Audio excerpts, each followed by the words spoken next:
Hello. हाँ।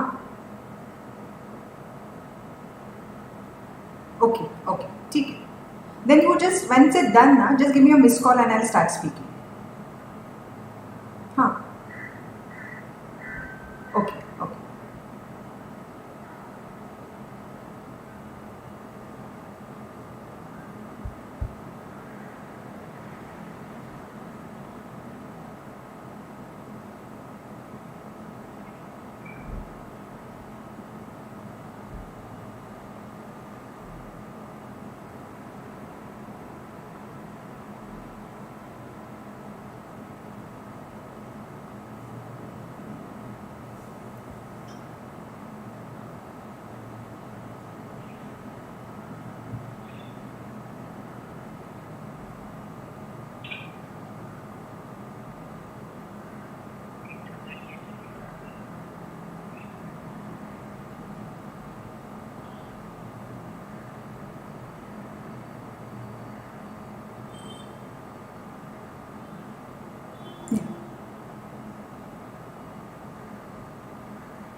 Hello. Okay okay.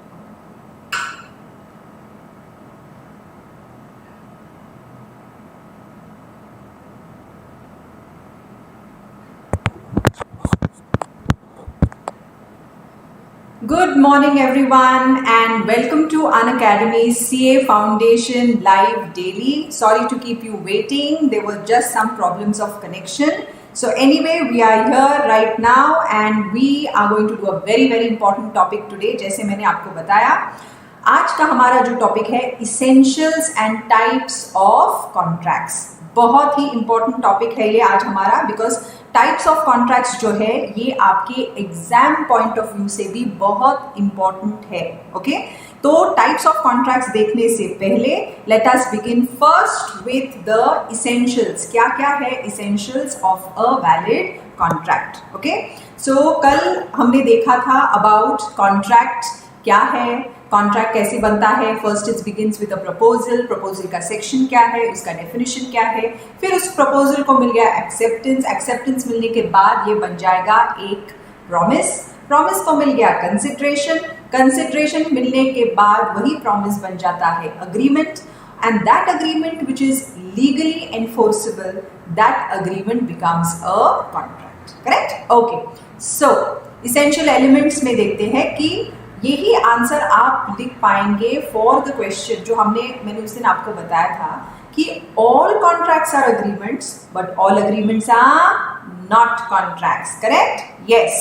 तो यहाँ पे इसेंशियल कौन सी अग्रीमेंट कॉन्ट्रैक्ट बनती है, इसके लिए हमें ये जानना बहुत जरूरी है कि उस अग्रीमेंट में क्या क्या इसेंशियल्स होने चाहिए. Only then it will become a contract. Okay. And like always I know you are a fantastic audience, इसीलिए हमें अपना लाइव चैट अलाइव रखना है. Yes, everyone with me, I want you to keep on answering. And types of contracts करते समय तो I want quite a few questions, I want doubts.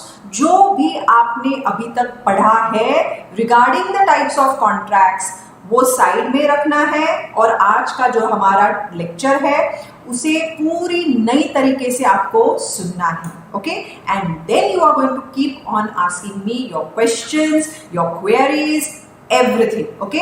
सो आज का भी हमारा लाइव सेशन जो लाइव चैट का सेशन है बहुत ही लाइवली हम उसको रखने वाले हैं. Okay. Getting back to essential elements. तो which agreement becomes a contract only if it has all these essential elements. And now live chat में मुझे आंसर चाहिए कि इसेंशियल एलिमेंट्स किन सेक्शंस में दिए गए हैं. Come on quickly, let me see. First answer मुझे कौन देता है? ये हमने कल सेक्शन किए थे. विच अग्रीमेंट्स मतलब essential elements of a valid contract किन 3 सेक्शंस में दिए गए हैं? क्विकली लाइव चैट पे मुझे आंसर चाहिए. कौन से है वो 3 सेक्शंस? फर्स्ट आंसर मुझे कौन देगा? Come on, I'm waiting. Section 10, Rajat, yes, 3 sections है. Section 10, दूसरा, Section 29, Section 56, very good, Paul, you are the one who has given the perfect answer. तीनों sections बहुत important है. Very good, मुस्कान. Section 10, 29, 56. Please understand, ये तीनों sections mind में fix रखने हैं, इसलिए I will keep on repeating them. Very good. Okay. Yes. So तीनों सेक्शंस में दिए गए हैं essential elements of a valid contract. Section 29, section 10, 29 and 56. Absolutely fantastic. Everyone has started thinking. सब लोग you have got up from your sleep. Very good. And you are in the study mode. हम law mode में आ चुके हैं. Excellent. तो देखते हैं. Here I am just going to show you the slide of the essential elements because as I told you yesterday, ये सारे in detail हमको पढ़ने हैं in Unit 3 of the Indian Contract Act. Correct? So पहला unit जो है Indian Contract Act का वो है ऑफर और एक्सेप्टेंस. वो हम डिटेल में पढ़ेंगे. उसके बाद इसी वीक में वो सब स्टार्ट होने वाला है. सेकेंड यूनिट है कंसिडरेशन का, वो भी हमें वो भी हमको पूरी अच्छी तरह से पढ़ना है. I am reading the word download आपके लाइव चैट पे, इसलिए मेरे दिमाग में ये वर्ड आ गया डाउनलोड. सेकेंड यूनिट है कंसिडरेशन, वो भी हम इस वीक में कंप्लीट कर लेंगे. ठीक है. एंड देन थर्ड यूनिट जो है आपके सिलेबस का of Indian contract act, and that is essential elements of a valid contract, जो हमको डिटेल में करना है. इसीलिए just now it's just a overview कि what all features does an agreement, what all features agreement should have, ताकि ये contract बनेगा. सबसे जरूरी, जैसे हमने कल की स्लाइड में देखा था, सबसे जरूरी है फर्स्ट ऑफर या proposal which is made by the proposer is accepted by the proposee resulting in agreement. Correct. ये तो बेस है. अगर कोई ऑफर ही नहीं करेगा, अगर कोई प्रपोजल ही नहीं करेगा तो एक्सेप्टेंस कैसे होगा? एक्सेप्टेंस नहीं होगा तो प्रॉमिस कैसे होगा? प्रॉमिस नहीं हुआ तो कंसिडरेशन कहाँ का? प्रॉमिस और कंसिडरेशन नहीं तो अग्रीमेंट नहीं, और अगर अग्रीमेंट नहीं तो कॉन्ट्रैक्ट नहीं. Right. So first essential element is valid offer and that offer should be given valid acceptance. Okay. Then second is, हमने क्या देखा था उस चार्ट में कल के? Agreement plus legal enforceability. Correct. Enforceability का मतलब है एनफोर्सिबल बाय लॉ. मगर मतलब क्या है कि अगर कोई भी ब्रीच हो जाए, कोई भी पार्टी अगर अपनी कॉन्ट्रैक्चुअल प्रॉमिस को ब्रेक करे, दूसरी पार्टी को जस्ट इन पर्सोनम का राइट, डू यू रिमेंबर? दूसरी पार्टी को लॉ ने राइट दिया है that yes you can come to us for help, we will help you. इसी को कहते हैं एनफोर्सेबल बाय लॉ। सो दोनों पार्टीज में इंटेंशन क्या होना चाहिए? To convert that agreement into a contract, मतलब to create legal relations. Now today I will use the exact words given by law. Law का ये कहना है कि in case of social domestic agreements, unless otherwise agreed by the parties, the law presumes का मतलब है assumes that intention of the parties is not to create legal relations, और इसीलिए social domestic agreement ज्यादातर कॉन्ट्रैक्ट्स नहीं बनते, okay? लेकिन law ये भी कहता है in case of business commercial transactions, in case of commercial transactions unless otherwise agreed by the parties, law presumes that intention of the parties is to create legal relations. इसीलिए ज्यादातर commercial business transactions become contracts, okay? तो ये presumption है, assumption by law है, correct? तो ये है हमारा second element. Third element is जो सेक्शन 10 में दिया गया है, ऑल अग्रीमेंट्स आर कॉन्ट्रैक्ट्स, याद है आप सबको? तो third element is free consent between the parties. Free consent का मतलब है when I am saying yes to enter into contract with you, ये यस जो है ना, ये कंसेंट जो है ना मेरी, I must give it freely. किसी भी दबाव में आके, किसी के इन्फ्लुएंस में आके, without any kind of cheating, I must give my yes, I must give my consent. So consent free कब नहीं होती? कंसेंट फ्री कब नहीं होती? When it is caused by coercion, मतलब फिजिकल फोर्स, किसी को धमकी देना, किसी के ऊपर प्रेशर डालना, okay? Secondly undue influence. Undue influence का मतलब है किसी को किसी मेंटली प्रेशर डालना, ना कि फिजिकली, मेंटली किसी के ऊपर उसको इतना इन्फ्लुएंस करना कि he agrees to enter into contract with you, okay? So that is undue influence.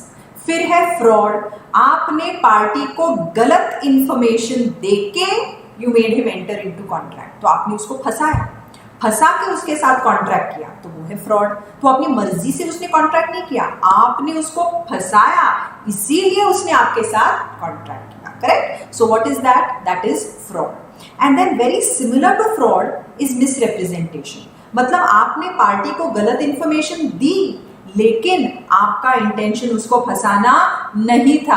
आपका इंटेंशन क्या था? कि कॉन्ट्रैक्ट एंटर करना है। आपने जो इंफॉर्मेशन दी आपको लगा वो सही है, लेकिन असलियत में वो सही नहीं है। वेरी गुड, आप बहुत अच्छे आंसर्स दे रहे हो। You are telling me about undue influence, you are telling me about misrepresentation, you are telling me about fraud. Very very good, answers आने चालू हुए हैं। सो कंसेंट फ्री कब नहीं होती? When the consent of the party to contract is caused by coercion, undue influence, fraud and misrepresentation. अब देखो अभिषेक गुप्ता, आपने जो ये लिखा है मिस्टेक, इसमें मिस्टेक नहीं आता, okay? Mistake does not come in this. Mistake is absence of consensus itself. Mistake results in a void agreement, okay? लेकिन absence of free consent results in a voidable contract. अभी question आएगा ma'am, void agreement, valid contract, void contract, voidable contract, क्या है ये सब? सो यही सब तो हम आगे की स्लाइड में देखने वाले हैं। इसीलिए आई टोल्ड यू दैट आज का ये वीडियो हमारा बहुत इंपॉर्टेंट है from the point of view of understanding the types of contracts. Mistake यहाँ पे नहीं, mistake comes in the topic but mistake के इफेक्ट्स अलग होते हैं, okay? Then next is parties are competent to contract. जो पार्टीज कॉन्ट्रैक्ट करती है ना, हमने ये देखा है, ऑफर एक पार्टी कर दिया, एक्सेप्टेंस दूसरी पार्टी देती है। सो कॉन्ट्रैक्ट के लिए दो पार्टीज होती है, करेक्ट? सो दोनों parties must be competent. Competency का मतलब क्या है? कॉम्पिटेंट मतलब कॉम्पिटेंट बाय एज, मतलब the person should be a major. Competent by mind मतलब वो साउंड माइंड का होना चाहिए। and competent by law, मतलब he should not be disqualified by law. Okay, सुयश आपका क्वेश्चन आया है coercion का मतलब क्या है. So coercion का पूरा टॉपिक हमें आगे करना है. ओके, सो डोंट वरी, कोएर्शन अभी के लिए सिर्फ इतना समझ लो बेटा कि कोएर्शन का मतलब है दबाव लाना किसी के ऊपर कि देखो मेरे साथ कॉन्ट्रैक्ट नहीं किया तो मैं आपके बेटे को किडनैप कर लूंगा, मेरे साथ कॉन्ट्रैक्ट नहीं किया तो ये तुम्हारे गुड्स है ना, मैं इधर इन्हें जला दूंगा. सो दबाव लाना, थ्रेटन करना, प्रेशराइज करना पार्टी को and make him enter into a contract. उसका सिंपल मीनिंग है, इसका मीनिंग है कोएर्शन का, ये सिंपल मीनिंग है. ओके, सो बाकी हमें डिटेल में आगे कोएर्शन का पूरा टॉपिक करना है. ठीक है. देन गौरी कह रही है agreement which is not enforceable by law is a void agreement. Perfect, ये तो हमने डेफिनेशन देख लिया है. Yes, this is the definition Gauri of what is a void agreement, जो लॉ एनफोर्स नहीं करता. और लॉ उसको एनफोर्स क्यों नहीं कर रहा है? बिकॉज उस अग्रीमेंट में एनी ऑफ दीज पॉइंट्स, ये जो हम स्लाइड में आपको पॉइंट्स दिख रहे हैं, इसमें से कोई भी मिसिंग है, either one or all of them are missing, then that agreement is a void agreement because the law will not enforce it. So यहाँ हमें जानना ये बहुत जरूरी है कि कौन सी agreement contract बनती है when it is having all these essential elements. Okay, तो offer or acceptance, intention होना चाहिए to create legal relations, free consent होनी चाहिए, party should be competent. So first मैंने कहा competent by, so majors can make a contract, people of sound mind and not disqualified by law. So ये categories कौन सी है जो contract नहीं कर सकती? पहले तो है minors. Okay, minors can not enter into contracts, लेकिन उसके भी हम एक्सेप्शंस देखेंगे. Correct. Second is people of unsound mind. Unsound mind का मतलब क्या है? जिनके दिमाग में आवाज चल रही है, sound mind, unsound mind. Unsound mind का मतलब है when you are not able to understand the terms of the contract. Correct, आपकी मन की स्थिति बिल्कुल ठीक नहीं है. You can not understand the terms of the contract. You can not understand कि ये टर्म्स मेरे इंटरेस्ट में है या नहीं. तो will anyone make such a contract जहां पे उसकी इंटरेस्ट को कोई देख ही नहीं रहा है? नहीं. Correct. So that means he has to be of sound mind. वो अच्छी तरह उसको सोचना चाहिए बिकॉज ये कमर्शियल ट्रांजैक्शन है, ये बिजनेस ट्रांजैक्शन है. Correct. So minors cannot enter into contract due to their age. People of unsound mind cannot enter into contract because of they are not in the thinking capacity. Okay. And persons who are disqualified by law. तो law ने एक ऐसी category की है लोगों की that they cannot make contracts. Okay. तो कौन से है ये लोग who are disqualified from contracting? First are insolvents. Okay, insolvents जो होते हैं, who is an insolvent? Insolvent is a person, very simple language में, insolvent is a person who is unable to repay all his debts. तो उसका case चलता है court में, फिर कोर्ट का ऑर्डर आता है कि now this person has been declared as an insolvent, bankrupt. Correct. और फिर कोर्ट अपॉइंट करता है एक ऑफिशियल असाइनी या रिसीवर को कि जाओ और उसके सारे एसेट्स के ऊपर कंट्रोल करो and take it under you so that we can decide on repayment of his debts. Okay, so insolvent. Why insolvent? Very good Rajat. Insolvent का मतलब क्या है? Person who is bankrupt, who is unable to repay his debts. और हमने देखा है कि contract जो है यहाँ ये ज्यादातर कहाँ पे होता है? बिजनेस कमर्शियल ट्रांजैक्शंस में. करेक्ट. सो अगर ये आदमी ऑलरेडी बैंकक्रप्ट है तो क्यों उसके साथ कॉन्ट्रैक्ट कर रहे हो? Right. Correct. So insolvents are disqualified. फिर है कॉन्विक्ट्स. कॉन्विक्ट्स मतलब कौन? कॉन्विक्ट्स मतलब जो अभी जेल में है और सजा काट रहे हैं. करेक्ट. सो जेल में है क्योंकि उनका केस कोर्ट में चला, कोर्ट ने उन्हें सजा दी है कि ये आपका ऑफेंस है और इस ऑफेंस के लिए इस एक्ट के अनुसार आप अभी जेल में रहोगे 6 महीने के लिए, 1 साल के लिए, 5 साल के लिए, 10 साल के लिए. तो जब तक वो आदमी जेल में है वो कहलाता है कॉन्विक्ट. वेरी गुड, आंसर बहुत अच्छे आप दे रहे हो. वो कहलाता है कॉन्विक्ट. तो जब तक वो अपना जेल का सेंटेंस सर्व कर रहा है, he cannot make any new contracts. Okay. लेकिन फिर क्वेश्चन आता है कि मैम अगर उसने कॉन्ट्रैक्ट जेल में जाने से पहले एंटर किया तो क्या?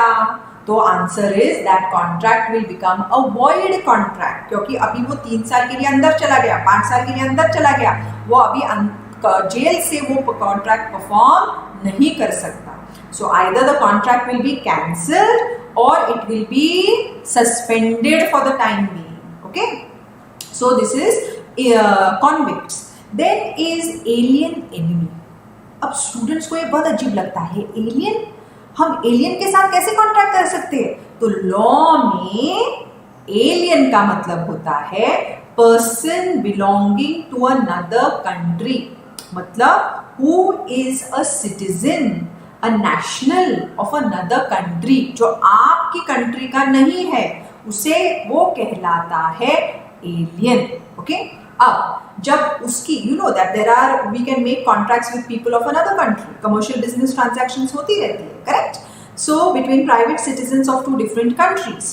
लेकिन यहाँ पे अगर वेरी वेरी गुड आपने आंसर दिया है वॉर. ओके, सो दुश्मन. ओके, जब हमारी कंट्री का उसकी कंट्री के साथ वॉर चल रहा है, during the time period of war he becomes your alien enemy. अब जब वॉर नहीं है, he is your alien friend. Alien क्यों? क्योंकि वो दूसरे देश का आदमी है, correct? And friend because his country and your country are not at war. लेकिन अगर दोनों कंट्रीज के बीच में वॉर चालू हुआ, then you can not enter into any new contract with him, correct? So this is alien enemy is also disqualified from contract, correct? फिर है companies और कॉर्पोरेशंस. तो कंपनीज और कॉर्पोरेशंस का again over here you have to understand properly. अगर company और corporation we know we have to do companies act, जहाँ पे हम एक टर्म पढ़ेंगे मेमोरेंडम ऑफ एसोसिएशन का ऑब्जेक्ट क्लॉज, करेक्ट? आप तो कॉमर्स के स्टूडेंट्स हो, बहुत इंटेलिजेंट स्टूडेंट्स हो, आपको ऑलरेडी पता होगा कि मेमोरेंडम ऑफ एसोसिएशन कंपनी का क्या होता है. It is the charter of the, it is like a constitution of the company, correct? So अगर कंपनी के मेमोरेंडम में ये लिखा गया है उसके ऑब्जेक्ट क्लॉज के में कि the company cannot make these types of contracts, then the company cannot make such contracts. It is disqualified from making up the contracts. So ये डिटेल में हमें आगे देखना है. Okay? So these are parties who are disqualified from contracting. और एक इसमें category है foreign sovereigns, foreign nationals, foreign ambassadors या diplomats. मतलब जो लोग बाहर के नेशनल्स हैं लेकिन अपनी कंट्री को रिप्रेजेंट करने के लिए हमारी कंट्री में आए हैं, सो दे आर फॉरेन सॉवरेन्स. तो उनको उनकी कंट्री का प्रोटेक्शन मिलता है. they have come for a seminar, they have come from conference or some treaties into our country. So वो किस कैपेसिटी में आए हैं? Not as tourist, they have come in the capacity representing their country. So law कहता है उनके साथ contract मत करो. क्यों? क्योंकि अगर ब्रीच हो जाए उस कॉन्ट्रैक्ट का तो you can not file a case against them. वैसे तो कॉन्ट्रैक्ट एक्ट क्या कहता है? जस इन पर्सोनम, करेक्ट? जस इन पर्सोनम का मतलब क्या है? जस इन पर्सोनम का मतलब है अगर दोनों पार्टीज के बीच में अगर कोई भी प्रॉमिस ब्रेक करे, दूसरी पार्टी को राइट है कि उसके अगेंस्ट केस फाइल करो, करेक्ट? लेकिन यहाँ पे लॉ कह रहा है कि अगर आपने कॉन्ट्रैक्ट एंटर किया है किसी फॉरेन डिप्लोमेट के साथ, फॉरेन सॉवरेन के साथ, तो आप उसके अगेंस्ट केस डायरेक्टली फाइल नहीं कर सकते. तो क्या करना पड़ेगा? You have to first apply to your central government, then central government has to take the permission of his government कि ऐसे ऐसे उसने ब्रीच कमिट किया है और हमें इंडियन कोर्ट में उसके अगेंस्ट केस फाइल करना है. Now tell me, which do you think his country will allow you to file a case against him? They will not. तो इसीलिए लॉ कहता है कि भैया देखो, फॉरेन सॉवरेन्स नेशनल्स के साथ, डिप्लोमेट्स के साथ क्यों कॉन्ट्रैक्ट एंटर कर रहे हो? हमारे पास बहुत सारी जनता है, उसके साथ कॉन्ट्रैक्ट एंटर करो, क्योंकि रेमेडी पॉसिबल नहीं है. ओके, अभिषेक का एक I just take this thing. क्या है? अभिषेक कह रहे हैं मुझे पॉइंट 1 and 4 नंबर प्लीज समझा दीजिए. 1 and 4, ओके. पार्टीज जो कॉम्पिटेंट टू कॉन्ट्रैक्ट है, हमारा वही पॉइंट अभी चल रहा है. ओके, यही पॉइंट हमारा चल रहा है. कौन सी है? Parties to contract. Parties to contract are, which are the parties to contract? First, who are competent to contract. Competent to contract are first majors, persons of sound mind, and persons who are qualified by law. Correct? So, who are not competent? Not competent are minors. Not competent are persons of unsound mind and persons who are disqualified by law. Okay? और again I will tell you कि हमें ये बहुत आगे detail में करना है. I told you कि ये जो स्लाइड है ना, ये ब्रीफ इंट्रोडक्शन है टू इसेंशियल एलिमेंट्स. और आपने कहा फर्स्ट पॉइंट, आप कह रहे हो पहला पॉइंट है offer of proposal made by the proposer. मतलब ऑफर भी होना चाहिए, वैलिड ऑफर होना चाहिए. उस वैलिड ऑफर के इसेंशियल एलिमेंट्स क्या है वो हम कल परसों की वीडियो में देखने वाले हैं. So don't worry at all. Okay, ठीक है, नो प्रॉब्लम. आगे बढ़ते हुए objective and consideration of the agreement must be legal. Okay, legal होना चाहिए ऑब्जेक्टिव और कंसिडरेशन. ऑब्जेक्टिव का मतलब क्या है? ऑब्जेक्टिव का मतलब है the purpose of the contract. अब देखिए, मुझे लाइव चैट पे इसके आंसर्स चाहिए. Okay, I tell the other person कि I will pay you 10,000 rupees. Okay, तो वो दूसरा आदमी कहता है बदले में मुझे क्या करना है, what you want in return for 10,000. I said वहां पे मिस्टर सी खड़े, उनको जाके मार के आओ. So I am making an offer to you that I will pay you 10,000 rupees. In return आपको मिस्टर सी जो उधर खड़े उनको जाके मार के आना है, पीट के आना है. ओके, तो यू से okay I will do it for 10,000 rupees. अब what is the purpose of this agreement of ours? मैंने आपको 10,000 रुपए, why am I giving you this 10,000 rupees? So that you can go and beat up Mr. C. अभी objective क्या है? Objective क्या है हमारे अग्रीमेंट का? वेरी वेरी गुड, आपने आंसर देना चालू हुआ. लेकिन मुझे आपका ये जो नाम है ना, mister song station meet brothers, वो जरा बहुत लंबा पड़ रहा है मेरे लिए. लेकिन इस एनीवे आपका आंसर बिल्कुल सही है, इलीगल. करेक्ट. हमारा ऑब्जेक्टिव क्या है? किसी को जाके पीटना. और हमारी कंट्री में सेक्शन 23 इंडियन कॉन्ट्रैक्ट एक्ट का कहता है you can not enter into any such agreement which is causing harm और इंजरी टू अ पर्सन और हिज प्रॉपर्टी. करेक्ट. सो ये इलीगल है. सो ऑब्जेक्टिव क्या है हमारा? इलीगल है ना. और देखो कंसिडरेशन भी तो इलीगल है. I am paying you 10,000. In return, what are you going to do as consideration? Go and do an illegal act. Correct? आपके साथ में you are doing something illegal in return for money. Right? So consideration तो illegal ही हुआ. So यहाँ पे क्या है? Objective भी illegal है और consideration भी illegal है. So इसका effect क्या होगा? Void agreement. तो law section 23 of the Indian contract act हमें ये कहता है कि अगर वैलिड कॉन्ट्रैक्ट बनना है तो उस अग्रीमेंट का पर्पस और उस अग्रीमेंट का कंसिडरेशन दोनों भी लीगल होने चाहिए. Okay, then moving on to the next point. Legal meaning what ma'am? Legal meaning that which is allowed by law. जो लॉ आपको अलाउ करता है करना वो होता है लीगल. जो लॉ आपको अलाउ नहीं करता, जो अगेंस्ट जाता है लॉ के प्रोविजंस के, वो कहलाता है इलीगल. ओके, जब हम सेक्शन 23 पढ़ेंगे you will get to know कि what is illegal, what the law thinks as illegal with reference to contract act. Okay, then law कहता है agreement must not be expressly declared void by law. Express का मतलब क्या है? क्या आपको पता है एक्सप्रेस का मतलब क्या है? आई am not talking about the meaning of express in English language, जहां पे एक्सप्रेस योर थॉट्स का मतलब है कम्युनिकेट. ओके, यहाँ पे एक्सप्रेस का एक और मीनिंग होता है in law. Can anyone tell me what is the meaning of express? I'm not saying what is the meaning of that statement. Okay, Gauri, I'm asking you what is the meaning of the word express in law? जब हम कहते हैं contract can be express or implied, correct? तो हमने एक what is the meaning of express? express का मतलब क्या है? Anyone? जल्दी से. very very good Ramita.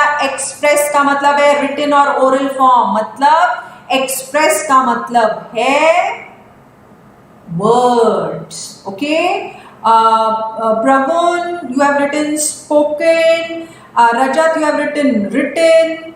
Karna, word, spoken. Please understand exactly. This is where you are going a little bit wrong.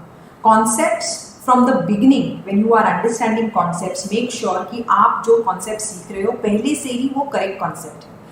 Express का मतलब is in words. ओके और words हम ओरल भी यूज कर सकते हैं और वर्ड्स हम रिटन भी यूज कर सकते हैं. सो एक्सप्रेस का मतलब सिर्फ ओरल नहीं है. एक्सप्रेस का मतलब है in words which can be oral, which can be written. Okay so oral and written. So agreement must not be expressly declared void. अभी वॉइड का मतलब क्या है? वॉइड का मतलब है that which is null, which has no legal effects, उसको हम कहते हैं void. Okay, so agreement must not be expressly declared void by law. तो कौन declare करता है इनको void? Words में Indian Contract Act में there are some agreements जो Indian Contract Act कहता है ये void agreements है, आप इन्हें enter नहीं कर सकते. तो कौन सी है ये अग्रीमेंट्स? जो कॉन्ट्रैक्ट एक्ट कह रहा है you can not enter even if it is by free consent, even if you are competent to contract you can not make these agreement. So Indian contract act में ये लिखा गया है in words, list दी गई है हमें of these agreements. सो वो agreements कौन से है डिटेल में हमको करने हैं. I will just mention a few agreements which are against public policy, agreements which are in restraint of trade, agreements with a minor, agreements in restraint of marriage, agreement which is not supported by consideration, agreement जिसका objective या consideration illegal है. आप ये agreements कर ही नहीं सकते. कहाँ पे लिखा है भैया? ये तो Indian Contract Act में लिखा है, right? So these should not, मतलब जो आपका agreement है should not be expressly declared void by the Indian Contract Act. Okay?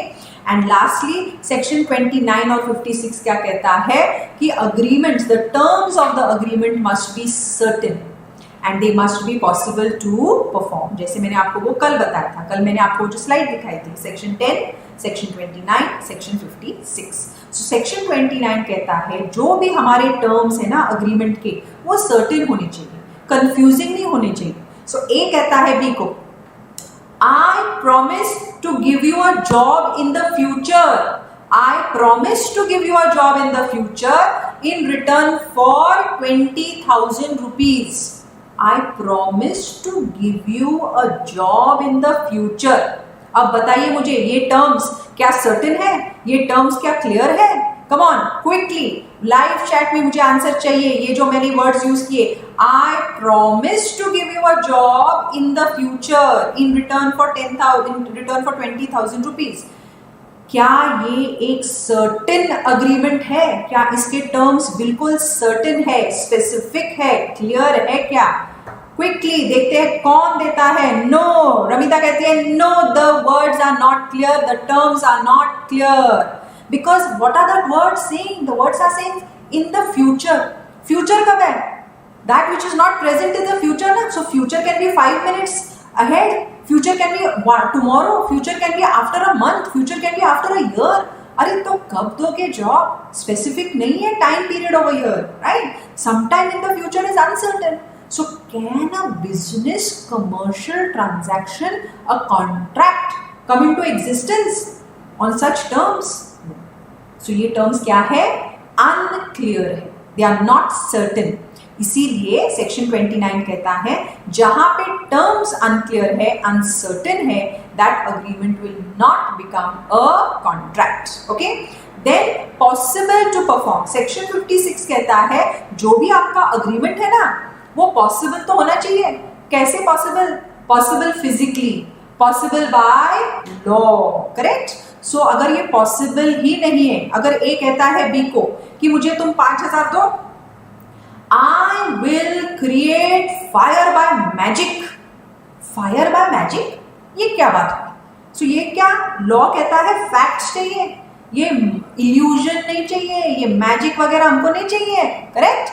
सो यहाँ पे क्या है? ये इम्पॉसिबल है टू परफॉर्म. राइट.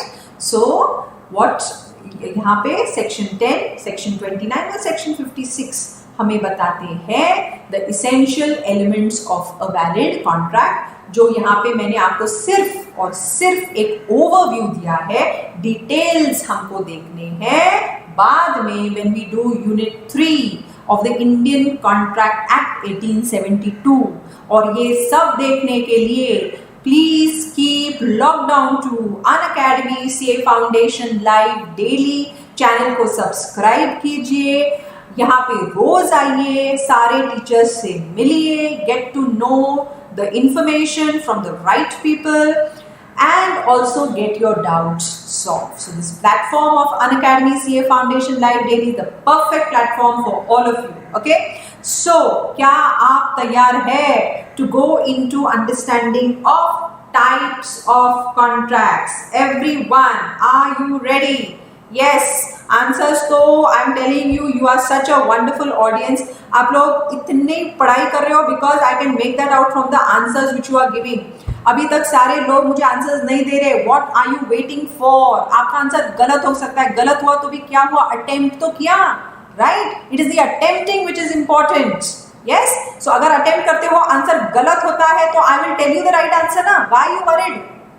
कोशिश ही नहीं करोगे तो पता कैसे चलेगा कि ये सही है या गलत है? Yes, okay, so I want answers from everyone. Get involved in whatever we are doing, don't be just a bystander. यहाँ पे ऐसे हाथ फोल्ड करके सिर्फ वीडियो को देखिए मत, be involved, enjoy what you are doing, learning will become fun. It will not become stressful. It will no longer remain stressful. Yes, moving on to what are the types of contracts.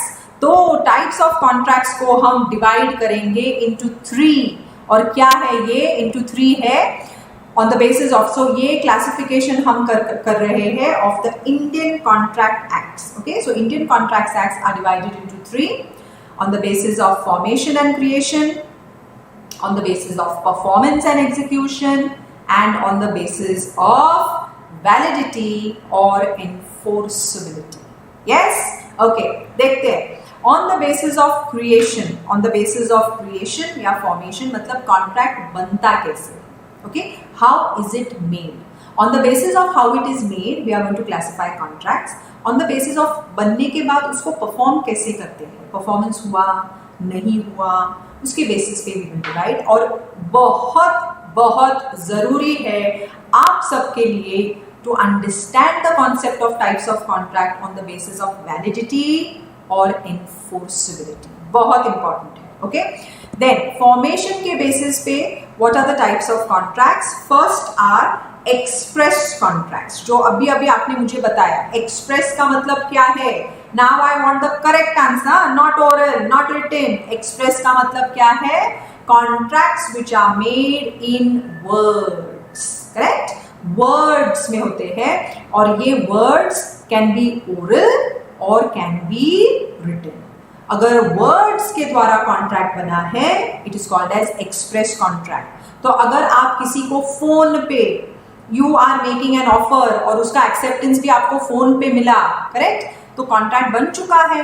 Now that is what? That is a contract, oral express contract, spoken, या not even phone call, both the parties are face to face. जैसे आप stationery store में गए, उसको कहा भैया मुझे एक पेन चाहिए, तो आपने ओरली उसको ऑफर किया, ओरली उसने एक्सेप्टेंस दिया, उसका कॉन्ट्रैक्ट बन गया, right? So that is oral contract. या रिटन कॉन्ट्रैक्ट हो सकता है। जब 1872 में इंडियन कॉन्ट्रैक्ट एक्ट पास हुआ, तभी the main mode of communication between the people was through letters, और बहुत अगर अर्जेंसी हुई तो टेलीग्राम्स। ओके, सो अगर लेटर्स है, you are making an offer to another person और उसका एक्सेप्टेंस भी आपको लेटर से मिलता है, so it is written, it is a written contract, correct? So express, written express contract, fine.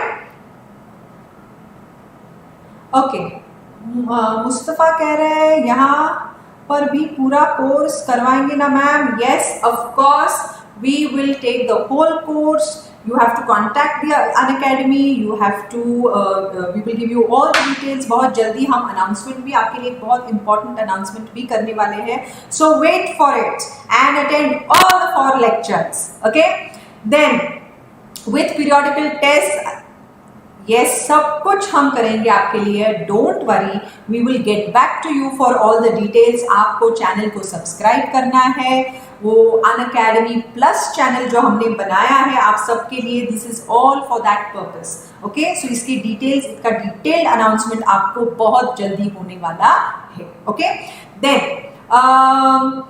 Express का मतलब ओरल या रिटन। तो अभी यूल से कि आज के जमाने में लेटर्स कौन लिखता है, लेकिन ईमेल्स तो होते हैं, राइट। सो बिजनेस करेस्पॉन्डेंस के लिए रिटन ऑफर या एक्सेप्टेंस मतलब रिटन कॉन्ट्रैक्ट होना जरूरी होता है। इसीलिए today we will take into account emails, okay, messages. So express, words, oral और written. Then is implied contract. तो अभी ये इम्प्लाइड कॉन्ट्रैक्ट क्या होता है? इम्प्लाइड का मतलब है that which is not in words. तो अगर वर्ड्स में कॉन्ट्रैक्ट नहीं होता तो फिर कैसे होता है? Words, without using words also, through your behaviour, through your conduct, through your actions, it is implied. मतलब आप वर्ड्स में इम्प्लाई नहीं हो रहा है, लेकिन आपके एक्शंस थ्रू ये इम्प्लाई हो रहा है that you have made a contract. Implied contracts are those, Ramita कह रही है, which are neither oral nor written form. Yes, acts, behavior, actions. Yes, made by circumstances, through gestures, circumstances presumed by law, code of conduct. Very, very good answers you all are giving. I am very happy with all these answers. So आपके answers, please keep sending the answers. लेकिन answers जैसे आप भेज लो तो सुनना भी मत भूलिए कि वीडियो में क्या चल रहा है और what information I am giving you. अभिषेक कह रहा है example bus ticket. It is presumed by law. Okay, understand first. Implied contract का हम example लेते हैं। आप अभी तो नहीं, लेकिन let's take an example, because अभी लॉकडाउन की वजह से बहुत सारे ट्रांसपोर्ट सिस्टम्स क्लोज्ड है। ओके, आप अज्यूम करिए कि ट्रेन से सफर करते हुए you have come to the platform. Okay, अब ट्रेन से आप उतर गए, प्लेटफॉर्म में आ चुके हैं, आपके पास आपका पूरा लगेज है और आप प्लेटफॉर्म पे खड़े हैं। Okay, now imagine you are at the platform, आपके पास आपका लगेज है। ओके, नाउ वहां पे एक कूली खड़ा है। How do you know he is a coolie? Because उसने यूनिफॉर्म पहनी है कूली की। अब वो आपको देखता है, it is obvious seeing you standing like this with your luggage. He thinks that you want his help, his service to take your luggage outside. तो वो आता है आपके पास आके आपका लगेज उठाने लगता है। आपने उसको कहा भी नहीं कि भैया please can you help carry my luggage outside, कितना पैसा लोगे, कुछ भी बातचीत नहीं हुई। वो आया और उसने आपका लगेज उठाया। Now, his action of picking up your luggage, what is his intention of picking up your luggage without you asking him? क्या वो आपको कोई ऑफर कर रहा है? Is he making an offer that he is ready to carry your luggage outside by lifting your luggage? Yes, कुछ भी बातचीत नहीं हुई, लेकिन his action of picking up your luggage is implying that he is making an offer to you. और वो क्या offer कर रहा है? He is offering his service to you of carrying the luggage outside to the parking lots. Correct? So he made an implied offer to you. अब आपके पास दो options है, आप ऑफर को रिजेक्ट कर सकते हो। आप कह सकते हो नहीं भैया प्लीज नीचे रखिए, I am waiting for someone, I do not need your service. तो आपने ऑफर को रिजेक्ट कर दिया, कॉन्ट्रैक्ट नहीं बनेगा। लेकिन आपने उसे रोका नहीं। Okay, he picked up your bags, आपने कुछ भी नहीं कहा, आपने उसे रोका भी नहीं, and you started walking with him towards the exit of the platform. तो your action of not stopping him and your action of walking with him, ये क्या इंप्लाई कर रहा है उसके माइंड में? It is implying that you have accepted his service, you have accepted his offer, right? So ये हुआ implied contract. उसने इंप्लाइड ऑफर किया, आपने उसको रोका नहीं। Through your action of not stopping and walking with him, you have given him implied acceptance. ये एक बिजनेस कमर्शियल ट्रांजैक्शन है। ऑफर को मिला एक्सेप्टेंस, बन गया प्रॉमिस, प्रॉमिस को मिला कंसिडरेशन, कंसिडरेशन तो एक्सचेंज होने वाला है ना, you are going to pay him and he has already is providing you the service of taking your luggage out. Consideration मिल गया, ये बन गया agreement, and because it is a commercial business transaction, कोई चैरिटी नहीं है, कोई donation नहीं है, तो ये क्या होगा, this will become a valid contract only through implied actions and circumstances without using the words will you carry my luggage outside, yes, no, I accept. So without words also contracts can be made, okay, and they are called as implied contracts. So इनको implied क्यों कहा जाता है? Implied का ये मतलब है which is implied by the actions, the circumstances of the case, okay. So इन्हें कहते हैं implied contract. Has everyone understood the meaning of implied contract? Express contract का तो मतलब है contract which is made in words, oral or written. और फिर implied का मतलब क्या है? That which is implied through the actions, through the behavior, through the conduct of the person. Is everyone clear on implied? मुझे answers चाहिए live chat पे, yes or no. समझ में आई है बात? Yes, yes, very good. Anamika से answer start हुए. Yes, very good भूमिका, very very good. So express implied. फिर आते हैं नेक्स्ट क्वाजी कॉन्ट्रैक्ट्स. तो ये क्वाजी कॉन्ट्रैक्ट्स क्या है? अब सो आपके इंडियन कॉन्ट्रैक्ट एक्ट का जो सिलेबस है उसमें जो लास्ट टॉपिक हम करने वाले हैं वो है कंटेंजेंट एंड क्वाजी कॉन्ट्रैक्ट का टॉपिक. लेकिन यहाँ पे I am going to tell you in short what is the meaning of quasi contract. Quasi ये दो वर्ड्स है. अभी आपको कॉन्ट्रैक्ट का मतलब पता है, करेक्ट. क्वाजी का मतलब क्या है? क्वाजी का सिंपल मीनिंग है लाइक, LIKE, लाइक कॉन्ट्रैक्ट. तो लाइक कॉन्ट्रैक्ट और कॉन्ट्रैक्ट में फर्क क्या है? सो यहाँ पे देयर इज अ डिफरेंस. क्या है ये डिफरेंस? हमने देखा है नॉर्मली तो कॉन्ट्रैक्ट कैसे बनता है, एक पार्टी ऑफर करती है, दूसरी पार्टी एक्सेप्ट करती है, फिर प्रॉमिस, फिर कंसिडरेशन, फिर अग्रीमेंट, लीगल एनफोर्सेबिलिटी, कॉन्ट्रैक्ट. तो टर्म्स एंड कंडीशंस कौन डिसाइड करती है? पार्टीज. ऑफर और एक्सेप्टेंस कौन देती है? पार्टीज. केस कौन फाइल करता है in case of breach? Parties, right. तो ये सब पार्टीज करती है आपस में. लॉ नहीं, लॉ सिर्फ फ्रेमवर्क देता है, ये रूल्स है, इसके अंदर रहो and perform your promises, correct. Quasi contract का मतलब है those duties, those rights, because contract के अंदर क्या होता है? राइट्स और ड्यूटीज होती है, करेक्ट. सो ये राइट्स और ड्यूटीज पार्टीज ने नहीं डिसाइड की, ये कॉन्ट्रैक्ट लॉ ने इम्पोज किया है पार्टीज के ऊपर, इसीलिए इसको कहते हैं quasi contracts, okay. Quasi contract क्या होता है? क्वाजी कॉन्ट्रैक्ट का मतलब है लाइक अ कॉन्ट्रैक्ट. ये किसने बनाया? ये लॉ ने पार्टीज के ऊपर ये राइट्स और ड्यूटीज को थोपा है, implied. That's why they are called as quasi contracts. Contracts implied by law and implied contracts are different. And contracts implied by law are quasi contracts. इसका मतलब है क्या? Now let's say कि एक एग्जाम्पल के तौर पे देखते हैं and you will be able to understand. There is a landlord and there is a tenant. Landlord कौन होता है? घर का मालिक होता है. और टेनेंट कौन होता है? किराएदार होता है. अब किराएदार को उस लैंडलॉर्ड का जो फ्लैट है, जो घर है, वो किराए पे लेना है. तो उन्होंने ऑलरेडी एक कॉन्ट्रैक्ट कर दिया है कि from the month of 1st of July the tenant is going to start living in the house of the landlord. तो किराएदार रहने वाला है 1 जुलाई से उस घर का जो मालिक है उसके घर में किराए पे, और महीने का उसका किराया उसको देना है, करेक्ट. अब कॉन्ट्रैक्ट बन चुका है, राइट.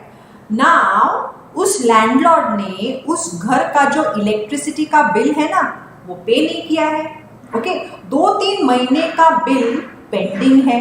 अब इलेक्ट्रिसिटी डिपार्टमेंट के लोग आते हैं और लैंडलॉर्ड को कहते हैं, तो देखो अगर पिछले महीने का अप्रैल, मई और जून का अगर इलेक्ट्रिसिटी बिल क्लियर नहीं किया तो हम आके आपका इलेक्ट्रिक सप्लाई कट कर देंगे. सो बेटर पे द मनी. अब ये बात टेनेंट को पता चलती है. अब टेनेंट को पता क्या चलता है कि इसने 3 महीने का बिल नहीं पे किया, और अगर उसने बिल नहीं पे किया तो बिजली कट जाएगी, करेक्ट. और अगर बिजली कट गई तो नुकसान किसको होने वाला है? 1 जुलाई के बाद कौन रहने वाला है उधर? किराएदार रहने वाला है. तो अगर बिजली कट गई तो इसको नुकसान किसका होगा? किराएदार का होगा। यस और नो? यस। ना वो किराएदार लैंडलॉर्ड के पास जाता है और कहता है देखो भैया, आपका जो पहला कोई भी पेंडिंग पेमेंट है ना इलेक्ट्रिसिटी डिपार्टमेंट का एंड ऑल, प्लीज उसको क्लियर कर दो, वरना मुझे प्रॉब्लम हो जाएगा। I will go to stay in the house और बिजली कट जाएगी। यस, तो अभी आप प्लीज उसका बिल पे करो। लैंडलॉर्ड कहता है देखो मेरे पास पैसा नहीं है, I will not make the payment. अब टेल मी, लाइव चैट पे इसके आंसर्स मुझे चाहिए। अगर लैंडलॉर्ड इलेक्ट्रिसिटी बिल नहीं पे करता तो नुकसान किसका है? टेनेंट का। करेक्ट? सो यहां पे landlord has to make a legal payment to the government. MSCB department को उसको पैसा देना है, इलेक्ट्रिसिटी डिपार्टमेंट को। यस, अगर वो पेमेंट नहीं करता तो नुकसान टेनेंट का है। तो tenant actually has an interest in making the payment so that his electricity supply is not cut when he goes to live in that house. Yes or no? Yes. अब tenant जाता है landlord के पास और कहता है ठीक है, आज आपके पास पैसा नहीं है ना, no problem, I will make the payment on your behalf. आपके बिहाफ पे मैं आपका इलेक्ट्रिसिटी बिल पे करता हूं, आप मुझे ये पैसा बाद में दे दो। ठीक है? लैंडलॉर्ड कहता है ठीक है। तो टेनेंट उसका 3 महीने का इलेक्ट्रिसिटी बिल क्लियर कर देता है। यस, उसने बिल को क्लियर कर दिया। बिल क्लियर करने के बाद अभी तो उसको चिंता नहीं है कि कोई भी उसकी इलेक्ट्रिसिटी सप्लाई कट नहीं करेगा। करेक्ट? अब वो आता है लैंडलॉर्ड के पास और कहता है देखो मैंने तो तुम्हारा बिल क्लियर कर दिया इलेक्ट्रिसिटी का, लेकिन मैंने अपना पैसा दिया ना, वो पैसा मुझे वापस दे दो। अब लैंडलॉर्ड कहता है मैं क्यों दूं, मैंने थोड़ी ना कहा था तुमको, और हमारे दोनों के बीच में ऐसे कोई भी कॉन्ट्रैक्ट नहीं बना that you will pay my electricity bill and I will repay that money to you. कोई कॉन्ट्रैक्ट नहीं है। I have no obligation, I have no duty to return that money to you. तुमने तुम्हारे लिए किया है, you had an interest, you made the payment, I am not concerned. तो यहाँ पे do you think it is the duty of the landlord to repay that money to the tenant? Answers चाहिए फटाफट से मुझे, जल्दी से आंसर्स दीजिए मुझे। लाइव चैट पे आंसर्स चाहिए। Do you think that the landlord has a duty to repay the money to the tenant even if there is no contract between them? Contract of repayment of this money, yeah? Yes, very very good. Gaurang, Bhumika, you all are giving the correct answers. Yes, it is the duty. ये duty किसने डाली? Landlord के ऊपर। और ये right to receive the money किसने दिया? Tenant को। Who gave the duty to the landlord to repay the money and who gave this right to the tenant to collect the money? किसने किया है?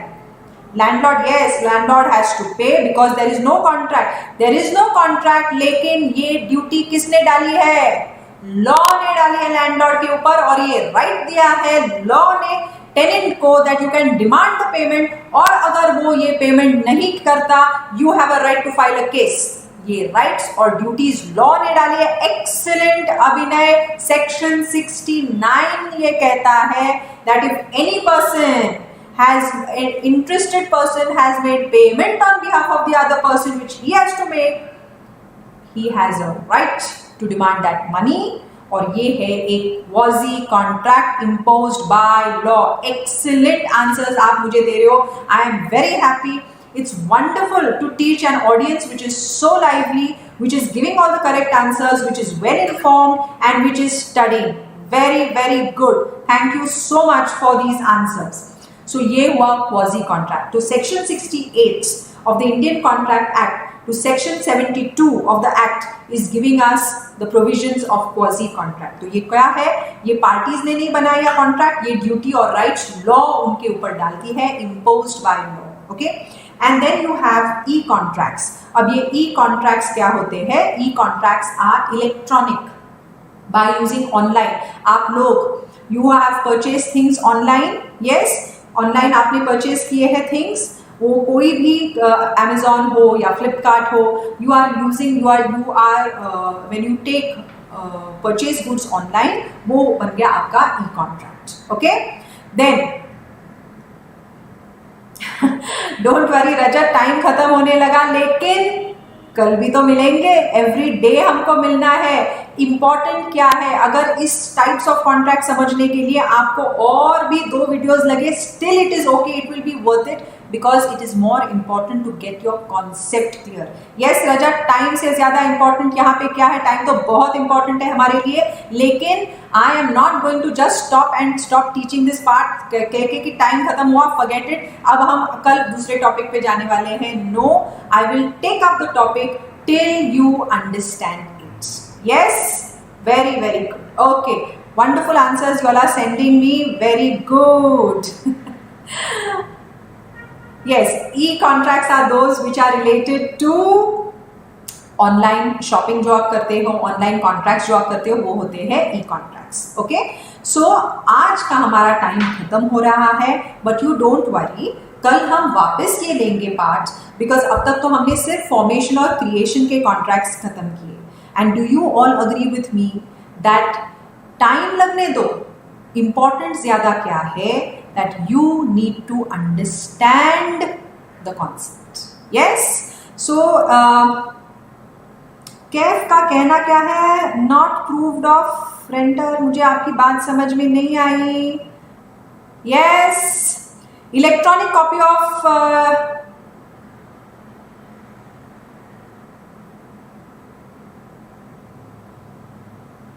I don't know what this thing is about. Okay, anyway, I think it is important that we spend more time and understanding these concepts of contract. Yes, so parting thought, we will close the topic here today. लेकिन कल हम वापस performance execution और बहुत important validity पे जाएंगे, लेकिन by tomorrow our types of contracts will be complete. आपके माइंड में अगर related to types of contract अगर कोई भी क्वेश्चन आया है, when you are reading through text books, when you are reading through different notes, अगर कोई भी डाउट है, कोई भी क्वेश्चन है, कोई भी एग्जाम्पल दिया गया है जो आपको उस बुक में समझ में नहीं आया, इंस्टीट्यूट के मॉड्यूल का कुछ पॉइंट है, वर्ड है जो समझ में नहीं आया, please get it tomorrow related to types of contracts. जो भी आपका डाउट है, ask me till and get your doubt solved. Unacademy CA foundation live daily आप ही का चैनल है। It is for you to clear your doubts, for you to understand the basic concepts from the teachers. Okay, so ask your doubts tomorrow. कल आप doubts लेके आइए, I will solve the doubts, I will give you the answers. आज का हमारा video हम यही खत्म करेंगे, because now it is time for Anshul sir to come and take your lecture of accounts. Okay everyone, see you tomorrow. Come with doubts, come with examples, come with your absolutely thoughtful analytical mind. We are going to go into performance and execution, and we are going to go into validity enforceability of contracts. So we will stop the lecture here. Thank you very very much. Okay, see you tomorrow all of you. Thank you. Bye bye everyone.